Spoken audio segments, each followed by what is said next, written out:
Kaunist keskhommikut, täna on stuudios Mihhail Kõlvart, Keskerakonna esimees, palju õnne sulle, Mihhail, äsja möödunud sünnipäeva puhul. Aitäh. Ja Lauri Laats, Keskerakonna fraktsiooni esimees Riigikogus. Mina olen saatejuht Janek Mägi ja alustame kohe suurte rahvusvaheliste kokkulepetega. Mehed, kuidas siis on, et kas järgmisel kuul on Ukrainas relvarahu saabunud? No, ma arvan, et järgmisel kuul kahjuks kindlasti mitte. Tõenäoliselt tuleb veel üks raske talv. Ma arvan, et ka Ukraina president andis vastava sõnumi. Ja tegelikult see jutt läbirääkimistest on järjekordne signaal. Ja see ei ole unikaalne uus või esimene. See on signaal sellest, et mõlemad pooled on väsinud ja tegelikult rahu läbirääkimisteks on valmis. Loomulikult me saame aru, et Ameerikal on siin eriline roll ja ma arvan, et me peame ka lähtuma Ameerika presidendi isiku omadustest. Ja ma arvan, et isiku omadused on sisse kodeeritud ka selles protsessis. Ma meelega ütle, et selles rahuplaanis, sest ma arvan, et lõplikku rahuplaani ei ole, aga on olemas mingi meelsus. Ja see on paljuski ka Ameerika presidendi meelsus, et seal on tema isiklik ambitsioon ja tema klassikaline lähenemine, et iga asi on eelkõige äri. Ja kui see on äri, et keegi peab saama ka tulu. Ja kui Ameerika selles osaleb, siis vähemalt Ameerika peab saama tulu, aga võib olla ka mõned konkreetsed ärimehed. Ja sellest tuleb igal juhul lähtuda. Nüüd see, mis on asja võib-olla kõige traagilisem pool, et ükskõik, mis see hind on, see hind on eelkõige inimeste elude hind. Et nii kaua, kui see protsess käib, nii kaua inimesed surevad. Ja selle tragöödia teine pool on ka poliitika, sealhulgas ka sisepoliitika, et kuidas on inimesed valmis ühed või teised tingimused vastu võtta. Ja inimesed võtavad igasugused tingimused vastu kahel põhjusel. Esiteks, kui inimesed on väsinud ja igal juhul soovivad, et see õudus lõpeks. Ja teine, loomulikult alati sõltub sellest poliitilisest kommunikatsioonist. Lauri. Ootame mõned tähelepanekud, et kui ennem kui selle rahuprotsessi taas, nii-öelda rahuprotsessiga alustati, siis tegelikult tuleb nii-öelda ära markeerida, kus see hetk nagu oli Ukraina ja kogu nii-öelda ka Euroopa selline seisukoht teatud küsimustes. Näiteks, mis puudutab Ukraina noori, kes ju tegelikult pidevalt sõidavad Ukrainast välja, hästi suur hulk nendest on Saksamaal, siis Saksamaa liidu kantsler ütles, et enough is enough. Oli ju sõnum tegelikult, et see peab lõppema. Tegelikult ka Saksamaa võttis ka otsused vastu, kus alandas sotsiaalset toetusi põgenike osas. Ja nad tegelikult selgelt markeerisid ära, et need noored mehed, kes sealt Ukrainast tulevad ära, ei olegi tegelikult ju põgenikud. See oli selge signaal. Täpselt samamoodi need noored ju satuvad ju ka teistesse riikidesse ja ma arvan kaasa arvatud ka Eestisse. Nüüd see teine pool, mis oli välja, mida me peaksime ära markeerima, on Ukraina sisene korruptsiooniskandaal, mis oli tegelikult väga laiahaardeline, puudutas otseselt Ukraina presidendi perekonda, kuna tegemist oli ikkagi inimesega, kes oli Zelenski väga lähedane, kes ka põgenes jällegi Ukrainast.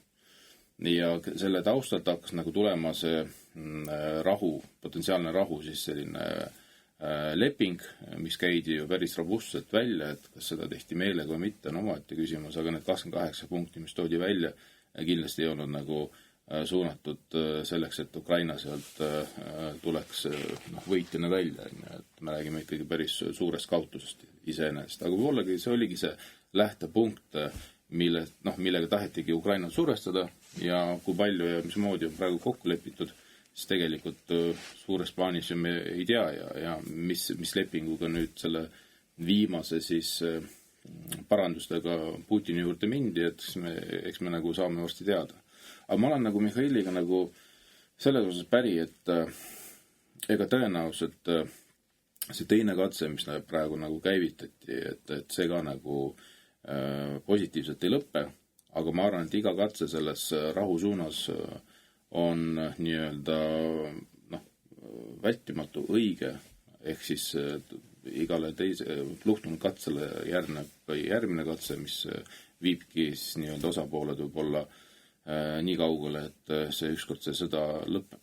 Ja loomulikult inimesed kannatavad selles juures. Aga miks ameeriklased ikkagi ei ole edu saavutanud, et praegusel hetkel, vähemalt mulle tundub, me ei lähe enam sinna tagasi, et Trump lubas 24 tunniga kõik ära lõpetada ja nii edasi, aga Trump on Putiniga kohtunud Ameerika Ühendriikide territooriumil, vestlused käivad, ma saan aru, et aparaadid töötavad mõlemalt poolt, et see ei ole niimoodi, et ainult 2 riigijuhti omavahel natukene midagi arutavad, vaid seal on 10, võib-olla 100, võib-olla isegi 1000 inimesed püüdnud seda lahendust saavutada, et tapmine lõpeks ja siiski see kestab edasi 4 aastat, et varsti see aeg on pikem kui teine maailmasõda, vähemalt ütleme Eesti jaoks on ta juba pikem, et mis toimub, mehed? Ja vaata, aga ma arvan, see ongi see, millest kogu aeg ju räägitakse, et see on see kurnamistaktika, et praegune Vene riigi režiim on võtnud selle suuna, see on kurnamistaktika, püütakse nagu nii-öelda mitte eskaleerida kogu seda protsessi ja teiselt poolt, kui me sa küsisid, et miks Ameerika seda nagu ära ei taha lõpetada, siis tegelikult ei suuda, ütleme ei suuda, miks ta ei suuda? Aga sa suudaks ainult selles viisi, kui sa näitaks rohkem jõudu, kui sa näitad nagu rohkem jõudu, see tähendab loomulikult suurema ja see varustuse tagamist Ukrainale, aga mis tähendab teiselt poolt, seal on 2 võimalust. Et kas arvestatakse, kas Venemaa tõmbabki tagasi, väga väike tõenäos, kas see asi võib eskaleeruda, pigem küll.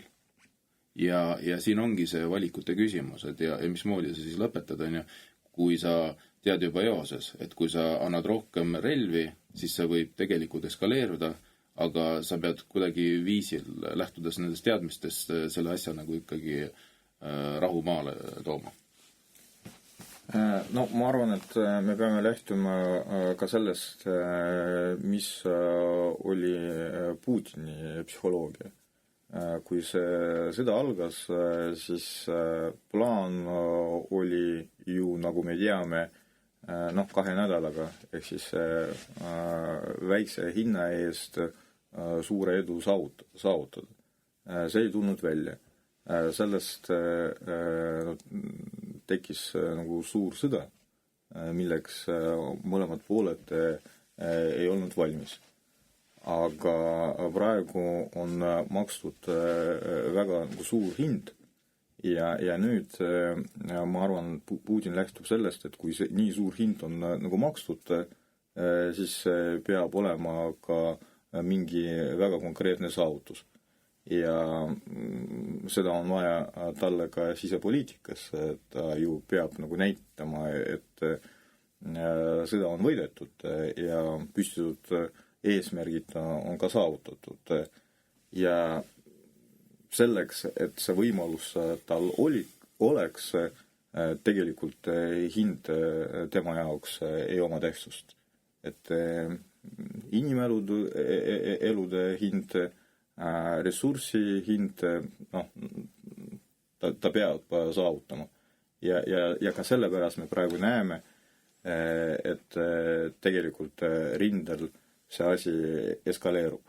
Et kuna on nagu selline üldine tunne, et see asi mingi hetk peab lõppema, aga selleks hetkeks tuleb saavutada nagu maksimumi. See on loomulikult nagu väga kurb, mis toimub, aga nagu see on reaalsus. Ja täna nagu me ju tegelikult räägime territooriumist. Ja see Ameerika poolt on antud väga selge signaal, et jah, territoorium on see hind. Aga samas on jällegi antud väga selge signaal, et Ameerikal on huvid. Et Ameerika niisama ei osale selles protsessis. Ja seda me näeme iga kord, kui Trump püüab midagi Ukrainaga kokku leppida või on juba kokku leppinud, siis on olemas väga konkreetne hind.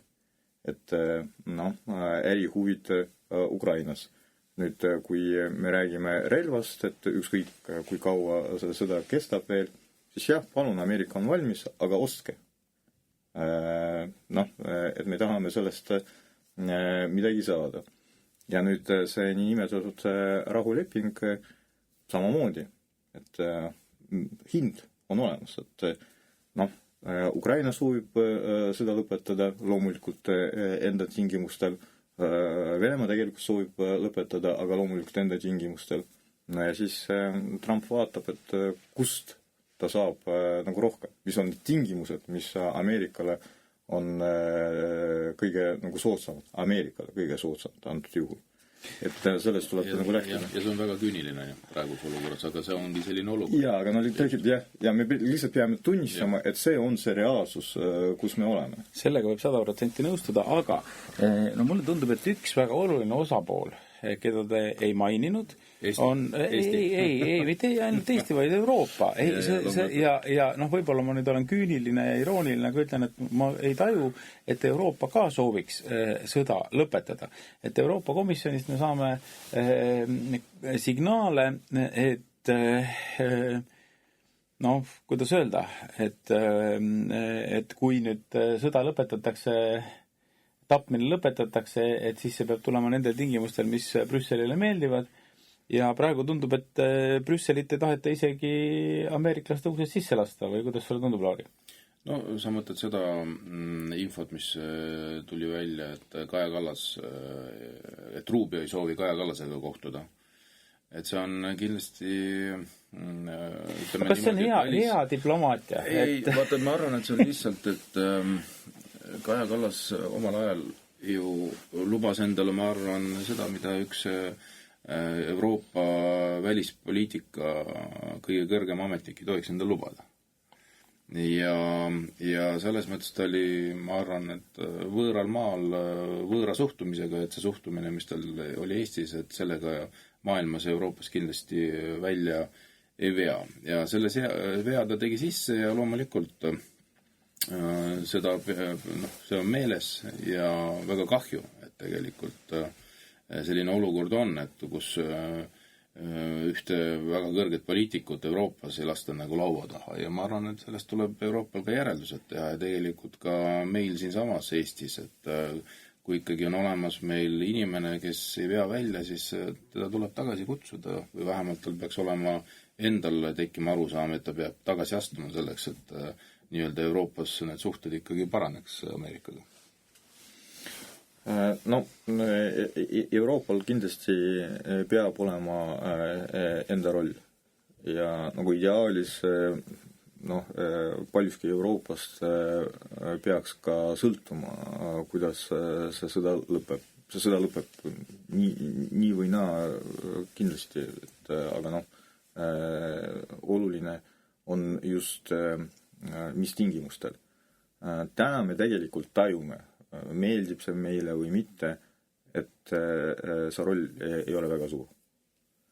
Ja see nagu tähendab, et Euroopa ei ole ka väga tugev. Nii majanduslikus plaanis kui ka ma arvan, ka seda tuleb täna tunnistada, et see kaitseressurss ei ole ka väga suur. Ja suures poliitikas nagu äris ja nagu tänaval loeb nagu jõud. et kui sul ei ole kaalu, siis noh, see tähendab, et sul ei ole ka jõudu. Et ja noh, siin me kuuleme praegu, et kõlab nagu retoorika, mis on ka võib-olla ka õige, aga sellest nagu retoorikas täna nagu väga palju ei sõltu. Ja ma veel tuletan meelde, et mis oli see peamine signaal ja peamine seisukoht nii meie riigi puhul kui ka Euroopa puhul Ukraina nagu osas, et sõda saab lõppeda ainult nii, et Ukraina 100% võidab, kõik territooriumid tulevad tagasi ja veel Venemaa ka maksab. Kas see on õige lähenemine? 100% õige lähenemine. Kas see on nagu kooskõlas päris eluga? No ma arvan, et tegelikult algusest peale oli nagu arusaadav, et see ei ole reaalne. No, nii on. Ja täna me oleme selles reaalses olukorras. Ja nüüd noh, Euroopa peab ju sellest nagu retoorikast kuidagi taganema. Ja lõppkokkuvõttes peab otsustama ainult lõplikult Ukraina ja Ukraina rahvas, et kas sõdida nagu lõpuni või siis tegeleda rahuläbirääkimistega. See on Ukraina rahva otsus. Nemad võitlesid, nendel on õigus seda otsustada sõltumata sellest, mida nagu teised arvavad. Noh, muidugi olles oma õega rääkinud, kes on ikkagi ukrainlanna, siis Ukrainast on ükskõik mitu miljonit inimest ära läinud, aga neid on 5, 6, 7, võib-olla 10 meeletu kogus inimesi ja tegelikult sellest riigist on selle sõja tulemusena järgi jäänud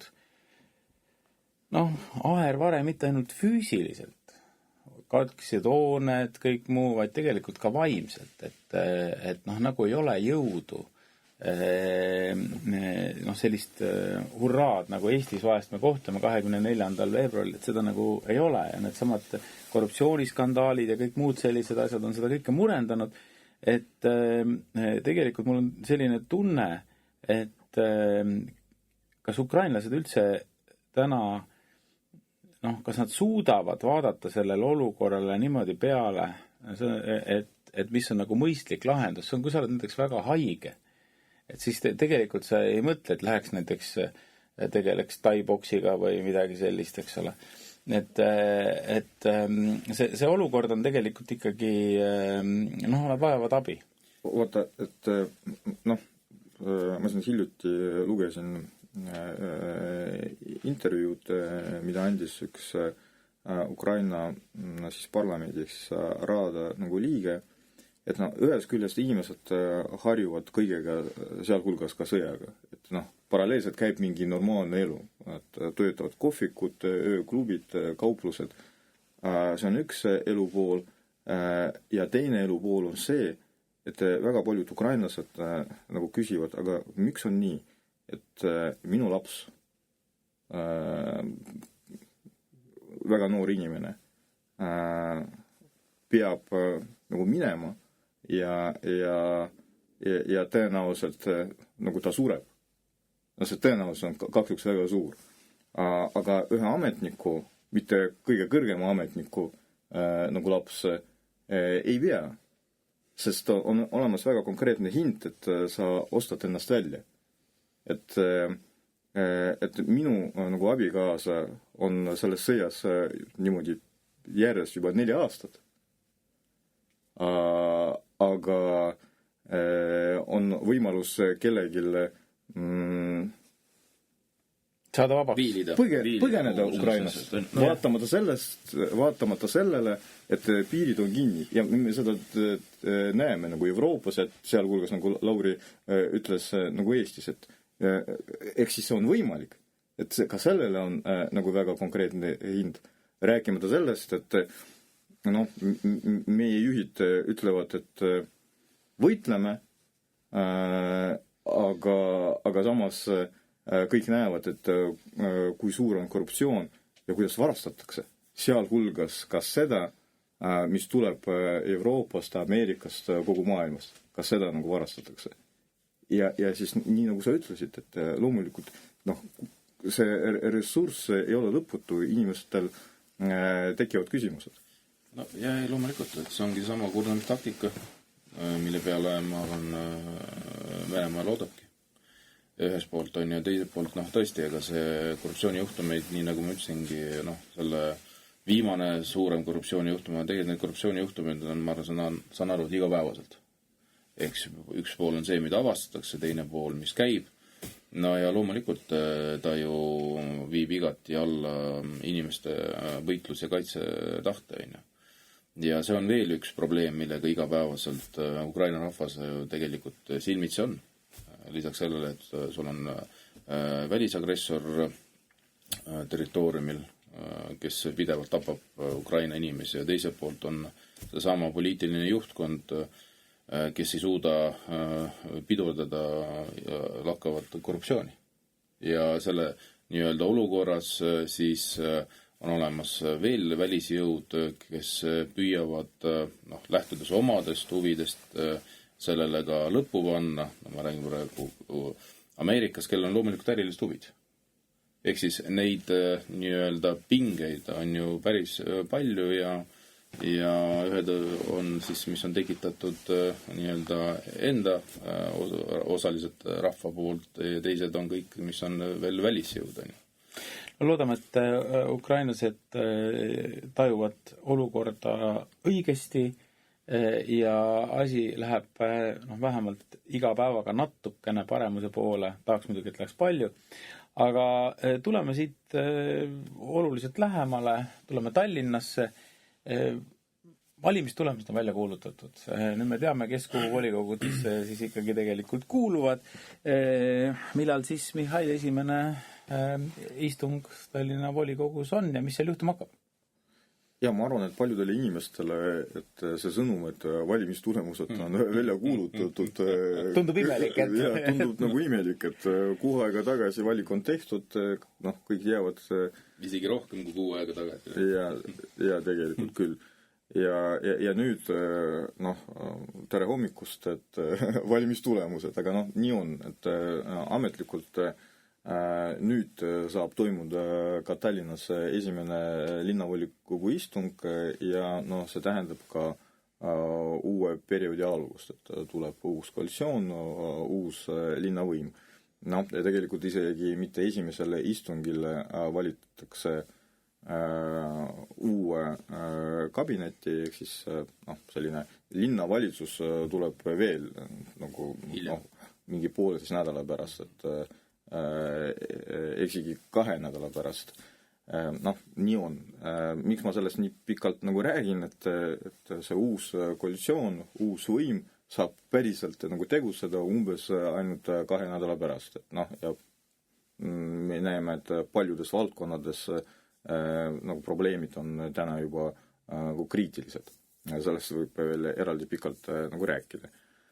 Aga ma arvan, et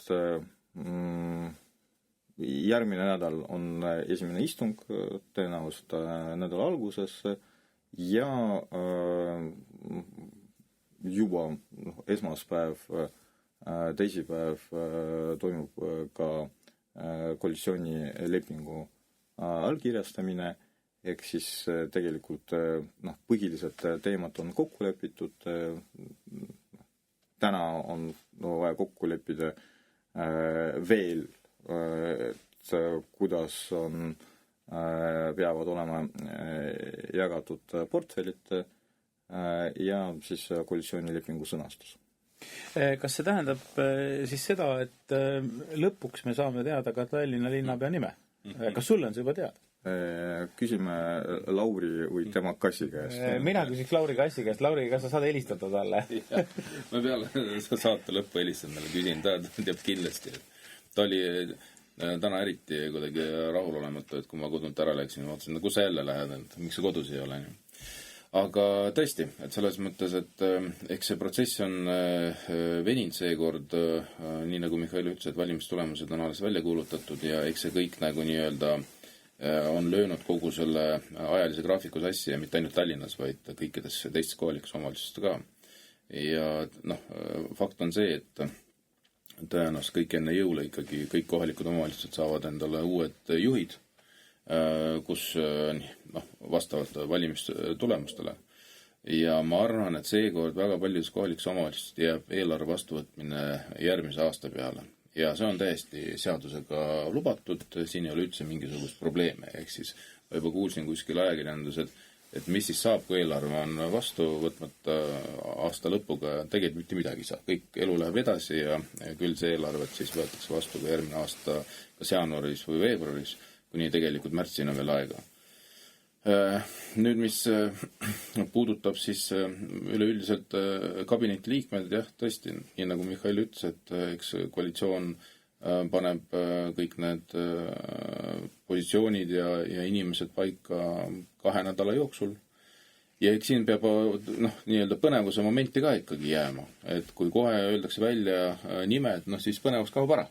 Ja mis on väga halb iseenesest, sellepärast, et need põhiteemad, mis me igapäevaselt ka koalitsiooni laua taga läbi räägime, ehk siis kuidas Tallinn peaks edasi minema, ükskõik mis valdkonnad, on see kommunal, transport, haridus, sotsiaal, need jäävad nagu tahaplaanile ja meie seda soovi ei ole. Me tahame, et ikkagi need teemad, mis peaksid inimestele korda igapäevaselt minema, siis et oleks laual ja see, mis kõik puudutab personaaliat, tuleks siis tunduvalt hiljem. Aga mis need kõige olulisemad teemad, mida te saate nüüd välja tuua enne koalitsioonilepingu ametlikku allkirjastamist üle korrata, mida juba avalikkus on, mis need kõige olulisemad asjad on, mis läheb Tallinnas paremaks võrreldes selle aastaga ja eelmisega? Me muidugi rääksime sellest, et esiteks tuleb kompetentne linnavalitsus. Et inimesed, kellel on nii kogemus kui ka teadmised, kuidas üldse linnasüsteem nagu töötab. Ma arvan, et arvestades nagu sellega, mis viimased 1,5 aastat nagu toimus, see on juba suur saavutus. Aga loomulikult, kus me näeme probleeme? Igas valdkonnas. Mis on peamised probleemid?